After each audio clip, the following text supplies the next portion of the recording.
Why is he still here? I mean, I know he came back because of the whole skull cave thing, but that was like 3 or 4 episodes ago. Why haven't you left? Uh-oh.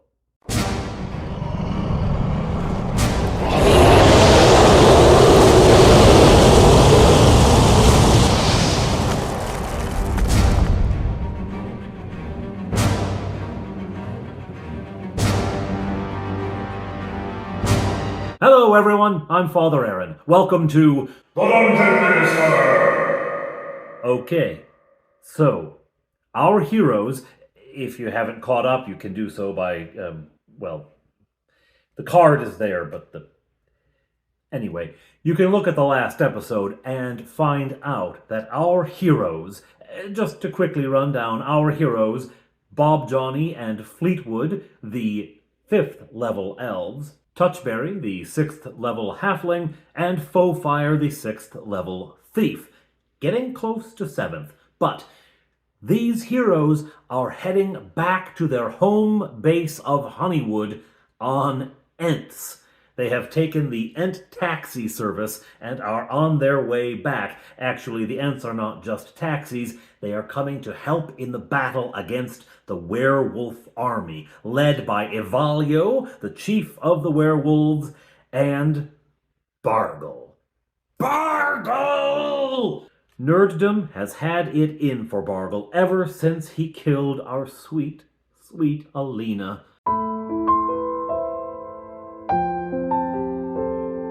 And now he and his werewolf buddies are attacking Honeywood. This will not stand. Alright, the players are really eager for this one. They have Ivalyo and they have Bargle, and as of a week ago, they knew precisely where they were. So they want to get them. They have a vendetta on for these guys. They have been fighting with them for a long time now, and they want something settled. They have both of them in one place. They are saying to themselves, and to me, this is our chance. We can get them. One fell swoop, we'll get them both. Now, they don't seem to put 2 and 2 together, or 1 and 1 together to get 2, and think that one through. Yes, you have both of your arch enemies in one place, working together with an army.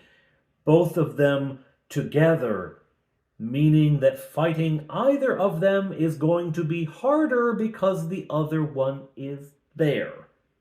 Ugh.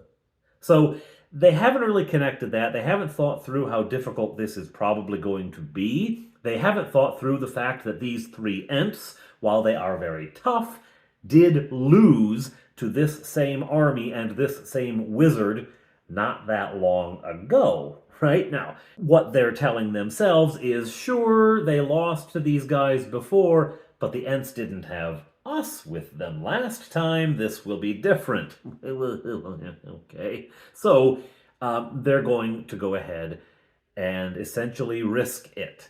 But to do so, they will employ some clever strategy, some well thought out tactics.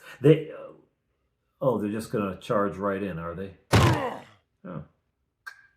Okay, then.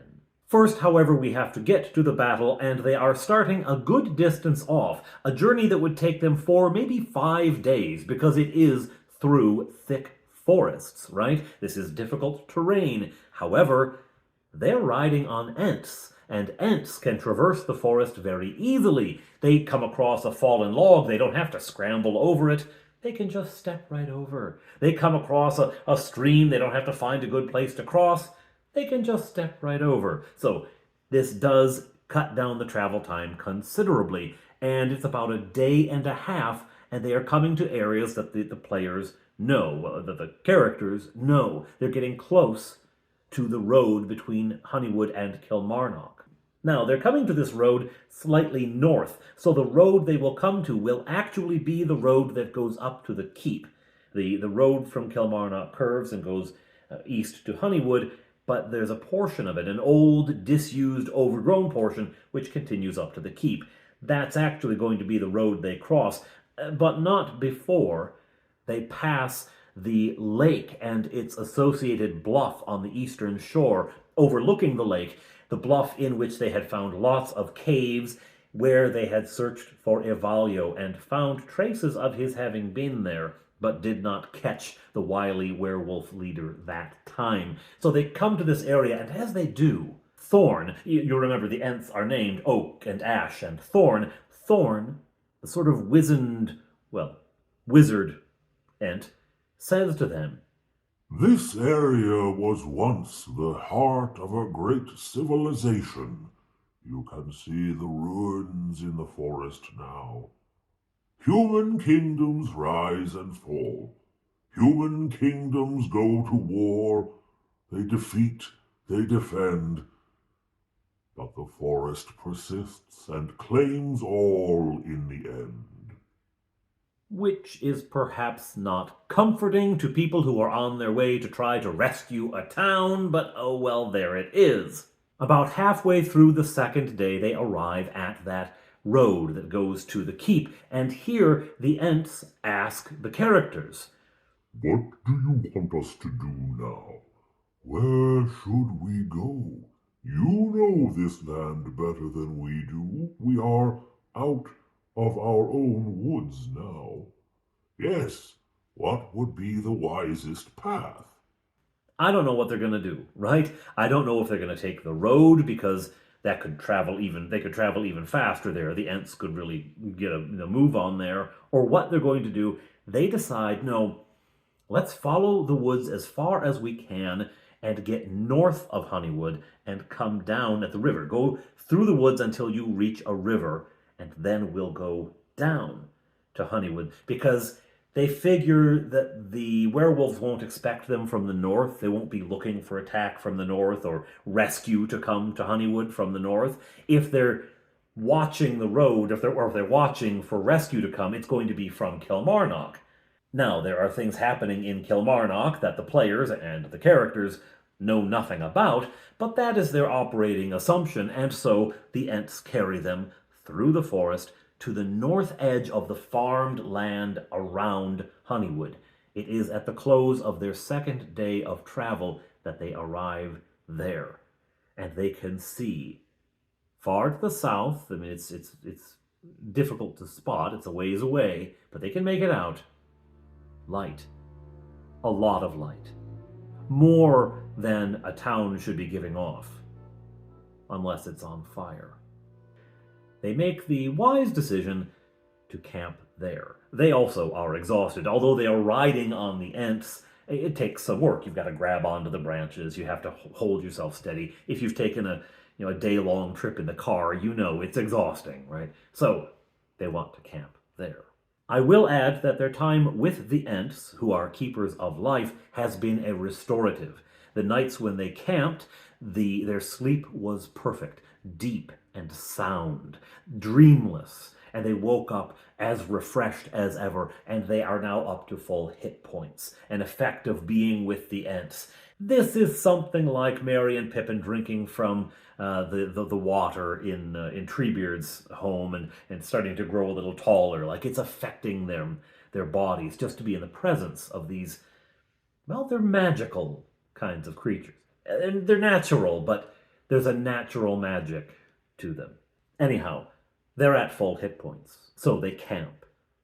The next morning, the sun rises, the heroes prepare for battle. The spell choices are all weaponized. Bob, Johnny, and Fleetwood have identical lists. 2 magic missiles each, 2 webs each, and a lightning bolt. The big guns. After a hearty breakfast, a little thin by the halfling's estimation, they set off. Now, they're going to be easier to see than their opponents, right? They've got 3 enormous walking trees with them. They're going to be easier to spot as they approach, and indeed they are spotted first, though the elves have excellent eyesight. They're taking the hobbits to Isengard! And so the elves detect, As they approach, they detect the movement of creatures around the gate. Now, I say you're too far off to really tell, but they look too small to be werewolves. They look too small to be werewolves. And these creatures are focused on the gate, and they don't have elven eyesight, so it takes a little bit. By the time the creatures can see them, can see that something is approaching, and by the time I roll the dice and the creatures notice the approach of the heroes, by that time, the elves, at least, can make out the details of their opponent. No, they are not werewolves. There is one werewolf, lazily sitting there, seeming a little drowsy. He's been up all night. There he is, though, commanding a crew of kobolds. Oh, this is not going to turn out well.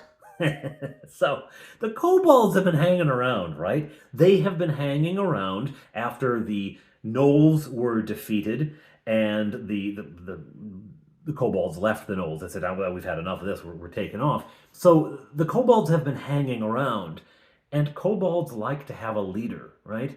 There was some sense that they wanted their own leader, their own destiny, but really, they like to follow a big boss. And here is a big boss. Big dogs, right? My kobolds are not draconic, they are doggish, okay? And so here are even bigger dogs. This is great. They latch onto the werewolves and they join their army. And now here they are attacking the north gate. Well, what the players don't know, although they do intuit this is really just a sort of a feeler. This is just a probing party. This is just to keep the north gate in play so that some soldiers have to be stationed here, right? They can't abandon it, which draws resources away from the south. This has no intention of actually getting through, although the kobolds are making a brave try. It is just a resource drain for the main attack, which is happening on the south edge of the village. The other thing the players see as they approach is that there are fires, columns of smoke coming from inside the village. Things are on fire. One of the features of this is that the attackers just keep lobbing fire into the village to create things that the villagers have to deal with, right? To, again, drain resources. Anyhow, military tactics notwithstanding, the scene incenses the players. They are furious. How dare you attack our beloved Honeywood? They rush into battle without thinking terribly hard. Now, as they get closer, and I'm describing, the scene in front of them, Fleetwood does assert some of his caution, and he says, let's try to intimidate them. Let's try to just scare them off. So they show up, and by this time, of course, the kobolds and the werewolf, they've seen, these 3 trees coming, and, there's some people there too. Who cares about them? There's 3 trees! Although the Ents hold back. The Ents don't have a problem with the kobolds, right? They're not going to fight the kobolds. They're there for the werewolves. They're there for the wizard, okay? So they hang back a little bit, but they're still intimidating, and so Fleetwood comes forward and shouts to them. They're within shouting distance. Surrender! Leave! It's going to be all macho, right? Well, the kobolds look at each other nervously. They look at the werewolf. They look at the 3 tree creatures, and I make a morale check for them. They stick tough. Their fear of the werewolves, their fear of Ivalyo, their fear of Ivalyo's friend Bargle is greater than their fear of these people, right? For now. For now. The werewolf shouts back, "We've dealt with those 3 before." Though he's a little nervous because while he dealt with them, he had a bunch of friends with him at that point. "We've dealt with those 3 before. We can take them again? You'd best leave, elf." Oh, no. That's not sitting well with Fleetwood. He repeats, "Surrender! Leave here!" Right? And he draws his sword for emphasis. This doesn't make an impression, and the werewolf orders the kobolds forward. Yay! They, maybe a little hesitatingly, begin to advance. Roll initiative. First combat of the second Battle of Honeywood. Well, the initiative goes to the kobolds. Maybe the heroes were too cocky. Maybe they just assumed the kobolds would run away and are genuinely surprised that they don't. Here they come. But come on. Kobolds are low-level monsters. They're going to have a lot of trouble hitting anyone with a decent AC, and all of the party, with the possible exception of Fofire, all of them have a decent AC. I mean, even hers is 4 or 5 or something. I mean, it's not bad, right? So it's a slaughter. Okay, the Ents hold back. They're not going to get involved in this. This is not their fight. They don't care for that werewolf, but there's only one of them. They figure the heroes can take them, and they easily do. There's a couple of wounds here and there. The party do sustain a couple of hits. Nothing to worry about. And, Bob Johnny's there with his axe, just cutting down kobolds like mowing the lawn, right? He's right over them. And the werewolf quickly finds himself facing both Fleetwood and Touchberry, and that goes very badly for him. Not, however, before he howls long and loud. Now, at first they think he's being cocky, and actually when he does that, Bob Johnny fires 3 magic missiles at him. Bit of a waste of a spell there, I have to say, but oh well, it does make a point. And so, they think he's just, flexing on them or something, or trying to scare them. Of course not. He's calling reinforcements. They do actually realize this because as soon as the battle is over, Fleetwood says, reinforcements will be coming now. We better hurry. What are they going to do? What do hurry and do what? Where do you want to go? Well, the first thing they focus on is the seeds. You may remember way back now, in an episode called Seeds of Hope, Rupert sent the party off to find seeds. Seeds for the giant flowers that used to grow around Honeywood. It was a forest of flowers, and it was pollinated by giant bees, and those giant bees would make honey in such quantities that Honeywood became known as a mead brewing. Mead is a honey wine, essentially. A mead brewing center, and they became famous for it. That was centuries ago, though. The flower forest was destroyed during Goblin Wars, and Rupert wants to replant it. And so he has the seeds in his hut, apparently. That's what they assume. So their first thought is to go find those seeds and rescue them. Okay? Well, we need to get into the town. I say, well, Thorn might be able to duck through the gates. Oak could step over the wall. Ash would have a bit of trouble doing both. Okay, and then they start to think about it. Wait. If we get the seeds, maybe the Ents will stop helping us. Maybe the Ents are here because of the seeds. Now, I've given no indication of this. The Ents haven't said that. But that's what they're thinking, that maybe the Ents will only help us if the seeds are still in danger, right? So they decide instead of doing that, they're going to go around the village. They're going to skirt the wall on its western side toward the south, where they understand from the guards who are on the wall, who had been defending the gate and who cheered when they saw the heroes show up. They understand from them that most of the combat is happening there. So they're going to head around the village instead of going through it. They're going to head around the village and engage the fight down there, because they figure if they get there, they get the Ents involved against the werewolves, then, battle on, and they can handle the seed issue later. Now, Rupert's hut is very close to the wall, and so as they pass, they can see it. And what they see is fire. His house is on fire. But still, they're so set that if they get the seeds, I don't know where they got the idea, if they get the seeds, the Ents will leave. They don't go to rescue the seeds. Now, as it happens, that doesn't matter, but they don't know it at the time. What they do see is Rupert ineffectually throwing water on his house, ineffectually trying to put out this fire. He has a thatched roof cottage, of course, so this is really a problem. All right. Anyway, that's what they see. They keep trucking. Okay. Down they go to the southern corner. It doesn't take them long. In fact, as soon as they turn the corner around the village, it's not that big of a place, they can see in the distance the combat happening.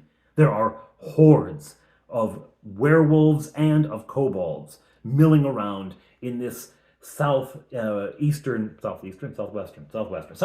corner of the village. Well, the problem is I was looking at the map from the north end, and so That's my excuse, and I'm sticking to it.